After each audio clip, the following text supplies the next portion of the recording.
Asia కప్లో భారత్ విజేతగా నిలిచినా ఇంతవరకు ట్రోఫీ అందుకోలేదు. ట్రోఫీతో పాటు మెడల్స్ కూడా భారత్కు రాలేదు.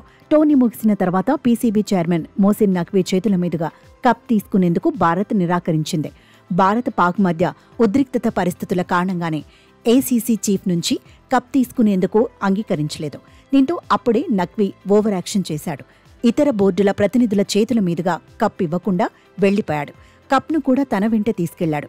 ట్రోఫీని తీసుకెళ్లడంపై భారత్ అభ్యంతరం కూడా తెలిపింది. సారీ చెప్పిన నఖ్వీ కండిషన్స్ పెట్టాడు. దుబాయ్లో తన చేతుల మీదుగా కెప్టెన్ సూర్యకుమార్ యాదవ్ కానీ బీసీసీఐ ప్రతినిధులు కానీ కప్ తీసుకోవాలని చెప్పినట్టుగా కథనాలొచ్చాయి. అయితే కప్ ఇవ్వకపోతే ఐసీసీకి ఫిర్యాదు చేస్తామని బీసీసీఐ హెచ్చరించింది. ఇదే సమయంలో ఏసీసీ హెడ్ క్వార్టర్స్ నుంచి అబుదాబిలోని గుర్తు తెలియని ప్రాంతానికి కప్ను నఖ్వీ తరలించాడని ప్రచారం జరుగుతోంది.